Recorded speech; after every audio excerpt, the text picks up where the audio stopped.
First of all, we have Victor Dorenzo, who is a well-known Spanish researcher, microbiologist, expert in Pseudomonas putida and bioremediation. He's working in the CNB, in the National Center of Biotechnology in Madrid. Good afternoon, Victor. Can you hear me? Of course. Thank you very much, Manuel. Thank you very much, Victor. So this project is something that you and I have made together along with 23 other friends and organizations, and is an end of a long way. And I would like to hear your thoughts about the need of standardization. What is standardization when it comes to biology? What is your personal view on that, Victor? Well, thank you very much, Manuel. So, first of all, good afternoon, ladies and gentlemen. It's a pleasure being here, opening the conversation on standards open to a more general public that has been triggered by the presentation of this book. And as Manuel said, my name is Victor Dorenzo, and I work in the National Center of Biotechnology in Madrid, where we run a laboratory on environmental synthetic biology. So I was not born a synthetic biologist. I kind of adopted with the time synthetic biology approaches for my own sake. So let me also start by saying that I consider the book that we will be discussing today like the pinnacle of the whole project, because this was a project that was about coordination. It was not about making experiments. It was about starting a conversation with different stakeholders, with generating databases, with generating tools, and at the end to have a list of recommendations that we can deliver to our superiors in the European Commission and the European Union in general to convince them that standards make the difference between trial and error biotechnology and real bioengineering. And I think that in that respect, the book has made a tremendous good job, and the contributors have been doing very, very good stuff. So, but let me perhaps provide some context to why this book and what is the context of the standards. Why on earth we need the standards? Well, the name standard in the most accepted and widespread use comes from engineering, and it has to do with a number of features, such as, for instance, adoption of specific geometric shapes, or definition of units, or implementation of unambiguous protocols for manufacturing things, or formal languages to describe actions. And also it has to do with enforcement. So standards become real bona fide standards, not only when the community use them just voluntarily, but also when there is a kind of top-down decision to say, hey, you have to use this standard, and if you don't use it, you will be in trouble. Also, it's very clear that the standards make the difference and have enabled modern engineering. So things as simple as agreeing in the size of screw turns, for instance, was a big, advance in terms of making engineering easier and accessible to different communities. And by the same token, it is evident that if you adopt the standards, you can really tackle more complexity in the design of whatever object you want to do. So because standards enable important things such as the localization of a given project, collaboration among different actors, and also, and this is very important, standards enable the decoupling of the design from the production, from the assembly, from the deployment. And the history of engineering tells us very clearly that now you can design a car in, say, San Francisco, you can produce it in India, that you can assemble it in Singapore, and you can sell it in Spain. And this is something that unless you have standards, you cannot really do it. So the other aspect that, in my opinion, is very important about the standards, and I think that this is beautifully reflected in the book, is that standards are not only a technical challenge, it's also a mark of leadership. The very name standards means flag or banner in an army, you know, so you have a banner and everyone will follow that banner. So just keep in mind that developing standards has also this kind of, I would say, political leadership undertone, and therefore this is another motivation for the European Union to really go in that direction. However, you know, when you try to bring standards to the biological realm, let's face it, you know, assembly something biological is not like assembling a car. Why? Well, it has been also discussed in this book, if you are interested. Well, there are some challenges that are specific for biological systems. One of them, and this is the kind of major limitation is that biological components behave in a context-dependent fashion. So in engineering, mathematics, and physics, 2 + 2 is always 4. In biology, 2 + 2 may be a little more than 4, a little less than 4, or maybe completely different number. And well, how are we going to standardize a system that has this degree of unpredictability and context dependency? There's this other aspect that is the fact that biological systems evolve. And therefore, you don't want a plane that is flying to evolve all of a sudden and acquire an emergent property, because it would be a big chaos. The other thing is that in biological systems, you have many actors working at the same time, and every component of biological system is interacting all the time with metabolites, with chemicals, and with other agents that can really have an impact on the parameters that are involved in a particular construct. And finally, and this is very, in my opinion, critical, biological materials are soft. So we're used to have engineered materials, an iPhone, a plane, whatever, composed of hard stuff. Biological materials are about glues, about something that is flexible, about something that may change shapes and so on. And this is something that obviously enter a number of new challenges in our attempts to standardize biology as compared to the earlier efforts of engineers to standardize other types of materials. And there's also this kind of cultural feature in standards, and it's the fact that, I don't want to offend anyone, but biologists are not very disciplined. And in particular, molecular biologists, they come from this culture of what you may call hooliganism, that is reflected in the double helix of James Watson, in which, basically you take for granted that you can do whatever you want because creativity is everything in biology. Well, this is very nice, but it's also a problem in terms of trying to standardize biological systems and go in this direction. And, there's this famous quotation that I used to quote in my presentations by the famous physicist, Murray Gell-Mann, saying that a scientist would rather use someone else's toothbrush than another scientist's nomenclature. Well, this just indicates how kind of reluctant, in many cases, the traditional molecular biology community is to adopt other standards. Yet, we have to make an effort and to make a list of things that perhaps we can standardize in biology. And well, you name it, we have a long list. I mean, it's not an infinite list, but we can really, it's a considerable list of things that, in my opinion, and is the whole argument of this book, we really have to tackle if we want to convert biology and biotechnology in a real technology, in a real activity that is close to engineering. What can we standardize? Well, we can standardize, and this has been perhaps something that has been, made to a good extent. We can standardize the physical assembly of system components. For instance, DNA pieces. I mean, there are many different types of ways of doing this. And with the time, a few of them are becoming like standards selected by the community as the way to go for enabling this interoperability, exchangeability, and all the rest of it. The other thing that, in my opinion, and in the opinion of many others, badly needs standardizations is metrology. So metrology is the science of measuring things quantitatively. And in biology, we are kind of spoiled to describe activities in many cases in a non-quantitative fashion.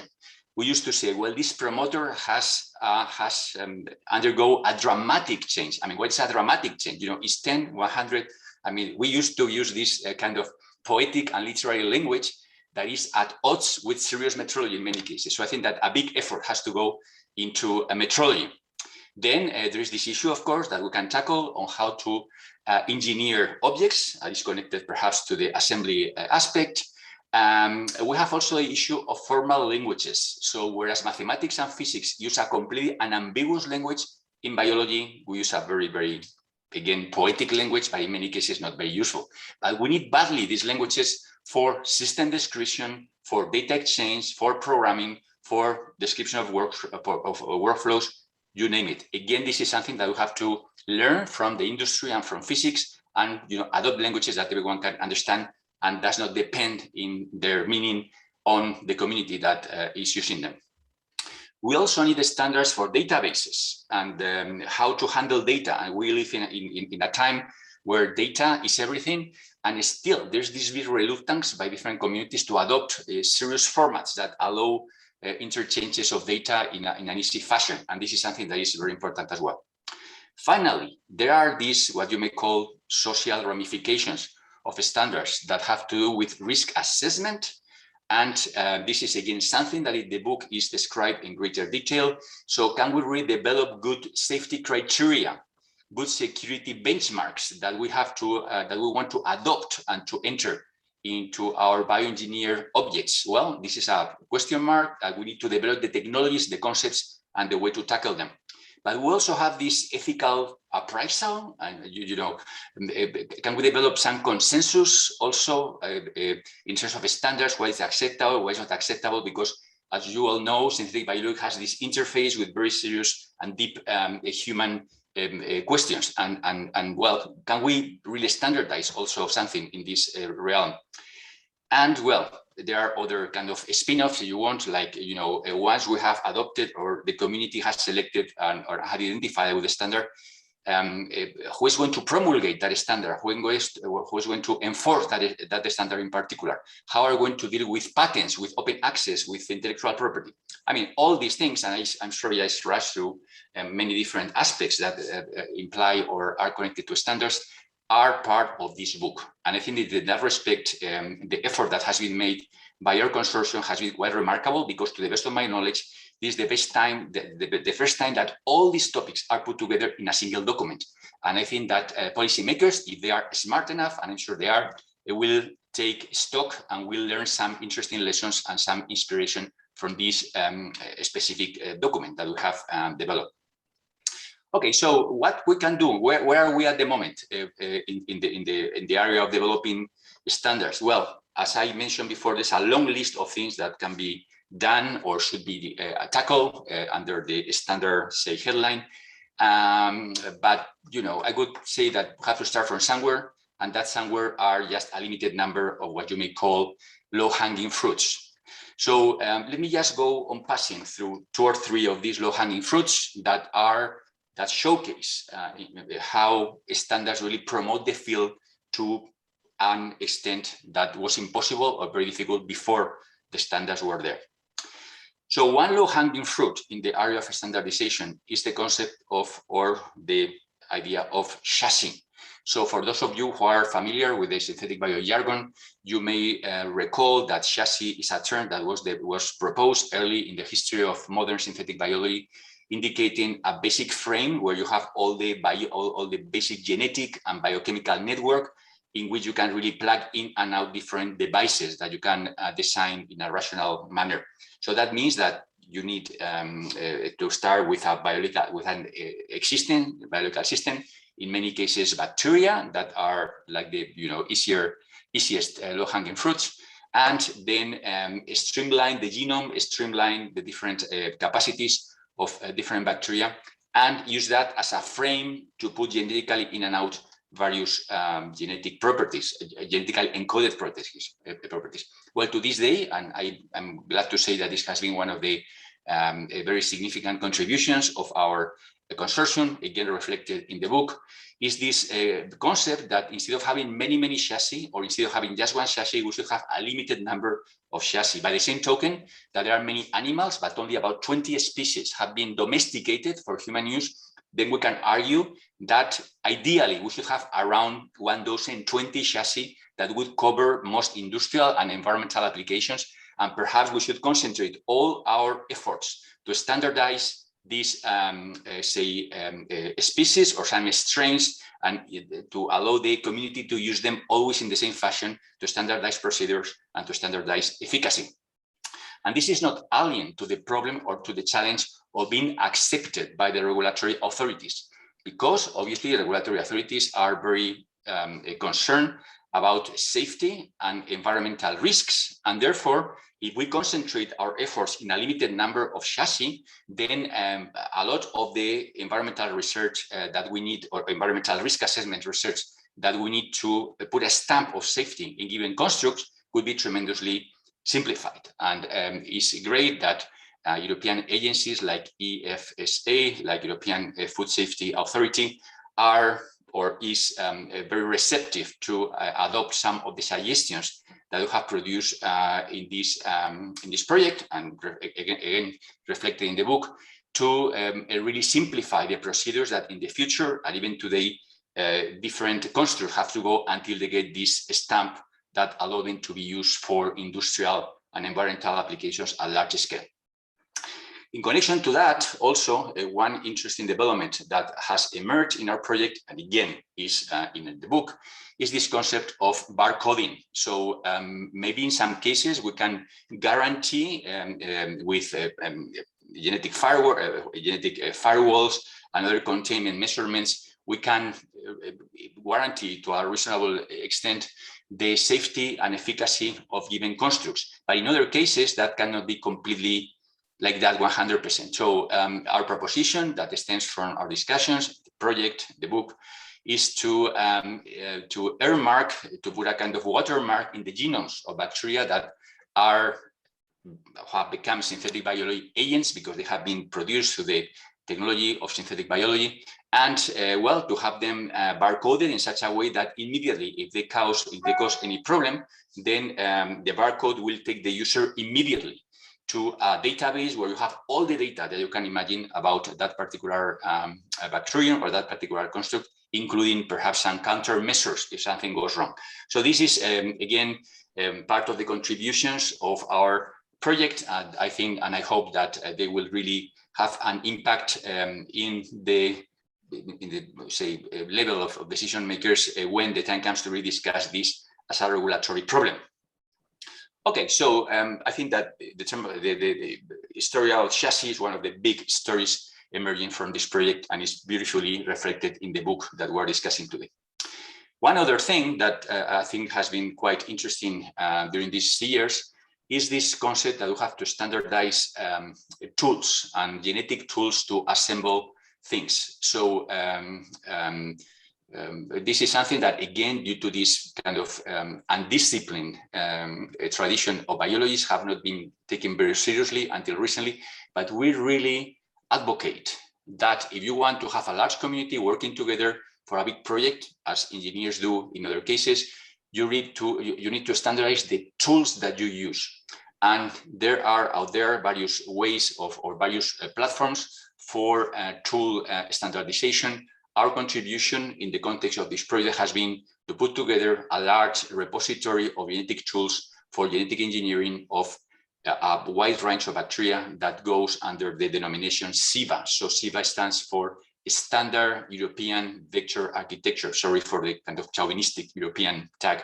But in any case, we have managed to really convince a large number of users that by adopting a simple standard in the architecture of genetic tools, then there are many, many more things that one can do that could not be done otherwise. So that has been, again, all the information is in the book if you are interested to dig out the subject. In connection to that, we have also promoted the adoption of a standard descriptive language for synthetic biology constructs that is called SBOL. SBOL means Synthetic Biology Open Language. And again, this is an ongoing process that an ongoing development of a language that enables users to describe their construct, not only in terms of the sequence, but in terms of many, many properties of that particular construct in a language that is not only rigorous, but that can also be read by a machine. And this is very important because many envision, I or me included, that in the future, many of the operations that we make in the laboratory on a regular basis with pipettes and all these things will be made by robots. And obviously robots need to be told what to do in a language that can be understood, right? So SBOL, among other things, is an effort to convert, say, operations involving genetic, synthetic biology constructs that we make in the laboratory, to put that in a format, in a language that can be understood by a machine. And that would be a big revolution. And we are happy that through our project, we have modestly, but I think significantly contributed to go in that direction. Finally, I just want to mention that go again to the problem or to the issue of metrology. So, we are very good at assembling genes But there are other things that is really curious, that despite the fact that molecular biology was created by physicists after the Second World War, and therefore the physicists brought to biology this kind of motivation to put things in quantitative terms, still to this day, there are many, say, key biological activities and phenomena that cannot be rigorously, say, described in terms of units, in terms of activities. And this affects mostly the gene expression flow. You have DNA, you have RNA, you have proteins. And well, it would be ideal that you have a way to measure quantitatively, for instance, how many times RNA polymerase goes through a promoter, because that would be a kind of proxy or something similar to what engineers use as current in electric circuits. Well, to this day, doing that is very, very complicated. And it would be wonderful if at some point we could develop the technologies to really measure promoter activity and also translation activity in a fashion that was completely quantitative. And this is, well, there has been some attempts, but still the technology is very complicated. So this is one of the cases where we have made some progress, but still there's a way to go to finish the whole thing. Okay, so this is basically what I wanted to tell you. I just want to say that a part of all this European-based, or mostly European-based conversation, the project has been open to a large number of international stakeholders, because standards, we like it or not, should be developed through international collaboration. This is a must for the success of synthetic biology. Okay, so just to wrap up, I want to leave you with a few messages. One of them is that standards make the difference between bricolage, genetic bricolage, and genetic engineering in earnest. And I think that this is very important. I will have to convince even biologists that this is true. Biology is not different from the rest of the material world. So it would be nice to take inspiration and to take stock from what others have been doing in the past to take the field to a new dimension. Also, and this is very important, a good message for the industrial world.